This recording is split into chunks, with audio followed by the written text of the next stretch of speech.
جزاللہ عنا محمد قضائے حاجت یعنی واش روم، کمروں سے اٹیچ رکھنے کا نقصان۔ عن المغیرہ بن شعبہ ان النبی صلی اللہ علیہ وسلم کان اذا ذهب المذهب ابعد۔ حضرت مغیرہ بن شعبہ رضی اللہ تعالی عنہ کہتے ہیں کہ نبی اکرم صلی اللہ علیہ وسلم قضائے حاجت یعنی پیشاب اور خانہ کرنے کے لیے جب جاتے تو دور تشریف لے جاتے۔ حدیث پاک سے معلوم ہو رہا ہے کہ قضائے حاجت کرنے کے لیے دور جانا چاہیے۔ اب ہمارے ذہن میں یہ سوال آئے گا کہ شہروں میں تو ہم دور نہیں جا سکتے، مجبوری ہے۔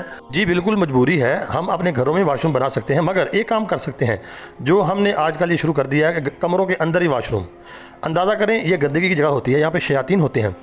ہمارے گھروں میں لڑائیاں کیوں ہیں، بے برکتی کیوں ہیں؟ کیوں ہم نے کمروں کے اندر واش روم بنا لیے۔ تھوڑی بات کڑوی ضرور ہے، ہمارا تو حال یہ ہو چکا ہے کہ ہمارے بس میں ہو ہم تو یعنی کہ بیڈ روم کے اوپر ہی واش روم بنا لیں۔ اللہ ہماری حفاظت فرمائے۔ جتنا ممکن ہو سکے تھوڑا اس کو ہٹ کے بنائیں، کمروں سے ہٹ کے، انشاءاللہ بے برکتی اور نحوست میں کمی ضرور ہوگی۔